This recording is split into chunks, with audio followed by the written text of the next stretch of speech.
On June 26, 2026, France's Public Health Agency recorded 1,400 deaths in a single day.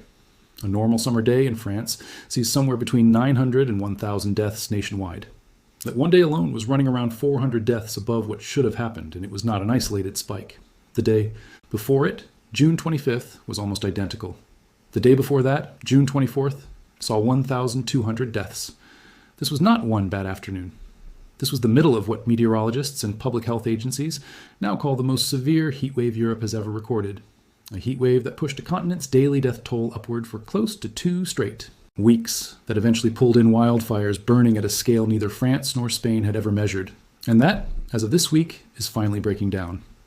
This is the story of the 2026 European heatwave, how a single weather pattern parked over an entire continent turned into a death toll that crossed 6,000 people within days and kept climbing from there, and why officials are now saying the moment that number crossed 6,000 is the point everything changed, how governments responded, how seriously the public took the warnings, and how Europe prepares for the next one. No hype, no exaggeration, just what the data actually shows. Drop a comment and tell me if this heatwave reached where you live and whether you felt it firsthand. I read every one of these. If you want grounded, sourced weather coverage instead of recycled headlines, subscribe. It is free. And a like helps this reach people who need to see real numbers instead of guesses. Let us go for 5,000 likes on this one. Thank you. Now let us get into it. The first heat wave of the year actually arrived in Europe far earlier than anyone expected, starting on May 22nd, when a blast of unusually hot air pushed temperatures 10 to 15 degrees Celsius above normal across the United Kingdom, Ireland, France, Spain, and Portugal. Kew Gardens in London hit 35.1 degrees Celsius on May 26th, an all-time record for the month. Mora, in Portugal, reached 40.8, 3 degrees Celsius the following day. That first wave killed at least 15 people in the United Kingdom alone, most of them in water-related accidents as people, many of them children, sought relief from the heat in lakes, rivers, and reservoirs never meant for swimming. It was an early warning sign, and almost nobody outside meteorology paid much attention to it. The real crisis began about a month later.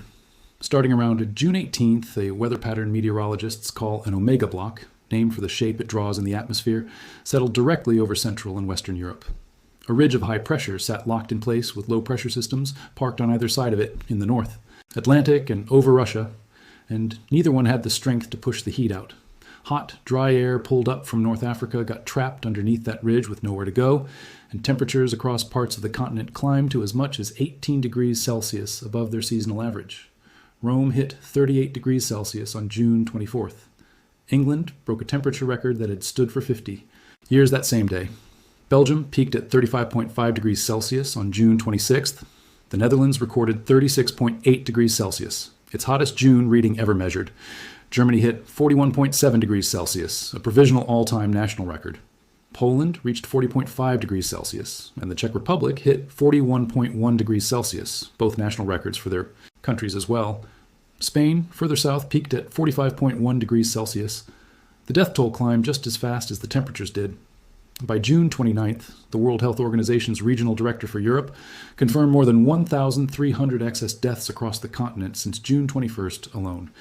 Director General Tedros Adhanom Ghebreyesus said publicly that Europe is warming at roughly twice the global average rate, making it the fastest warming continent on Earth, and that a heat wave of this severity would once have been a once-in-300-year event and is now happening more than once a decade.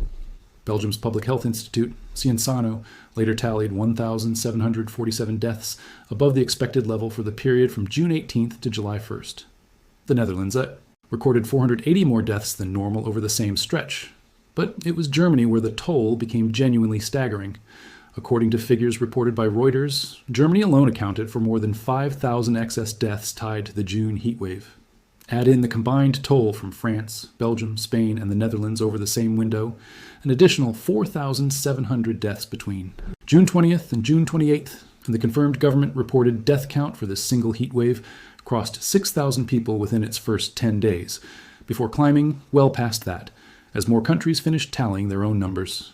That is the number that changed everything, and it is worth being honest about why different sources report different totals for the same event, because that confusion is exactly what has made some viewers suspicious that this data is made up. There are 2 different ways public health agencies count heat deaths, and they are not the same measurement. The first is a confirmed government-reported figure, drawn directly from national statistics offices comparing actual recorded deaths against the recent historical average for that same week. That is where the 6,000 figure comes from. The second is a modeled epidemiological estimate built by researchers using mortality models that try to isolate specifically how many of those excess deaths were caused by heat rather than other factors. The independent mortality monitoring network Euromomo, using that second method, estimated between 10,000 and 14,000 excess deaths across Europe in just the final week of June alone. And by mid-July, running estimates that combine both approaches put the cumulative toll for the whole event above 9,900. Neither number is fake. They are simply measuring different things. One, a hard count of bodies against a baseline.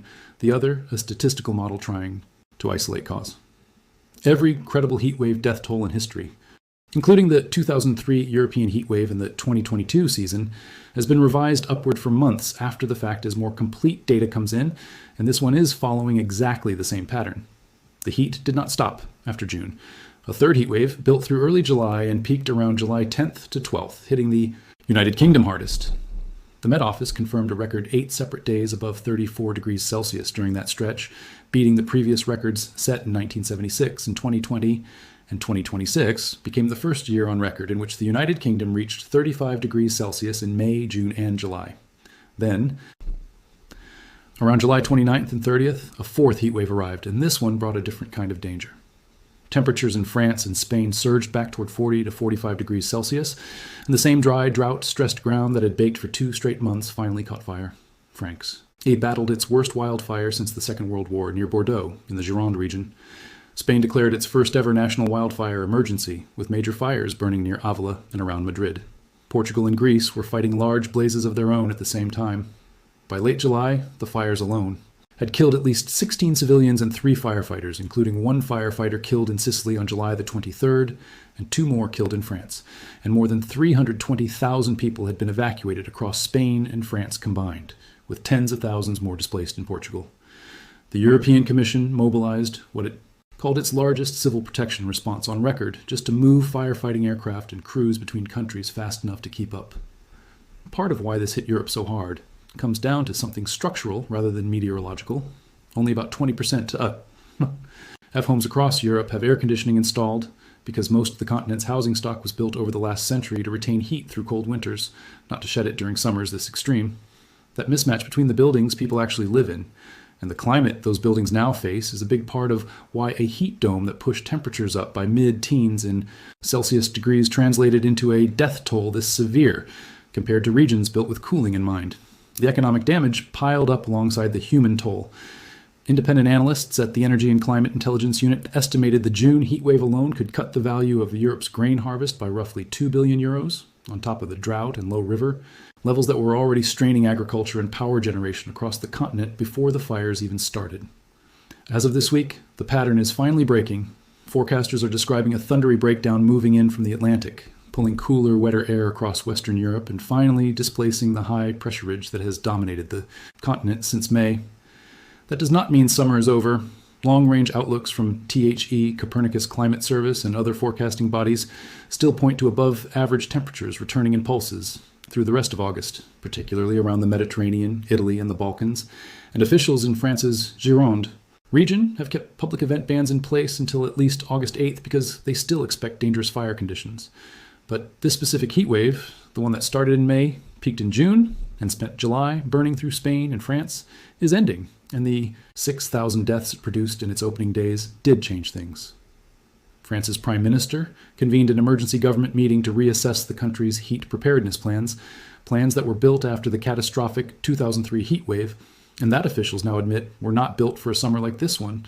Cities from Paris to Barcelona expanded cooling shelter networks. Emergency rooms across Italy and southern Europe reported admission surges of up to 20% during peak heat weeks.